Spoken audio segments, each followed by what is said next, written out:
Meanwhile, Hong Kong is all decked up to welcome Chinese President Xi Jinping ahead of the city's 25th handover ceremony. On the first day of July, the city's streets are full of colour. The security has been tightened while VIP guests are already checked in to their hotels for quarantine to attend this big event. This also marks the inauguration of the city's new chief executive, John Lee. My team and I will reach out, listen to, and communicate with the public with sincerity.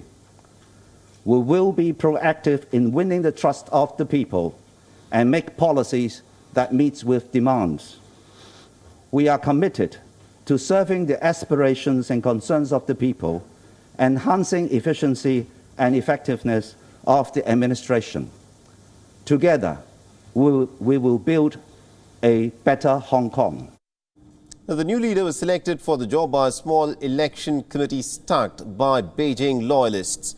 Lee, who is a former police officer, ran unopposed in the elections in which the vast majority of Hong Kong residents were not allowed to take part.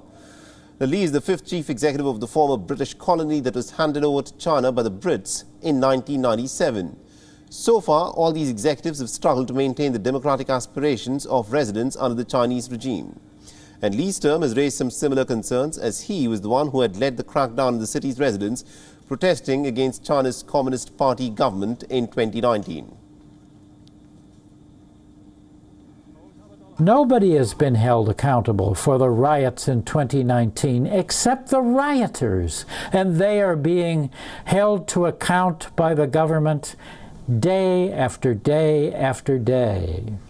The government itself that made serious mistakes in 2019 has never been held to account. Instead, one of those who made mistakes, a policeman, is the new leader. So what does that tell to people about accountability? I mean, it says, well, nobody can be held accountable except you people who rioted in 2019. Now, Hong Kong's 25th handover anniversary comes in the wake of Beijing's crackdown on dissenters. Now, China imposed a national security law on Hong Kong in June 2020, and that enables punishment for acts of subversion, terrorism, collusion with foreign forces and secession. The Chinese leadership had promised Hong Kong its key liberties and autonomy under the one country, two systems model. However, critics have said that the law has in fact been used to silence dissent, with scores of pro-democracy campaigners having been arrested over the course of the last few months.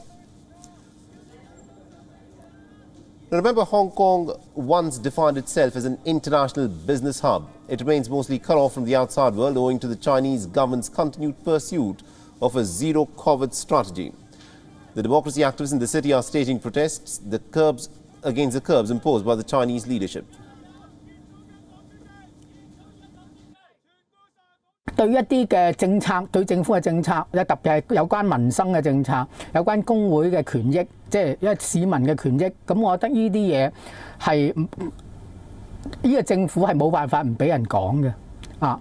咁我覺得就係即係我哋就應該係堅持翻自己一啲喺一個咁細嘅一個咁大嘅限制之下，係即係我哋可以發揮到幾多，我哋可以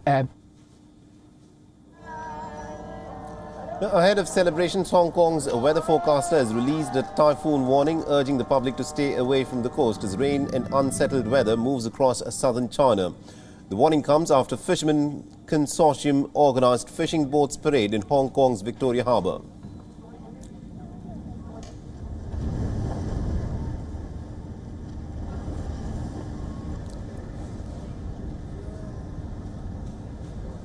WION is now available in your country. Download the app now and get all the news on the move.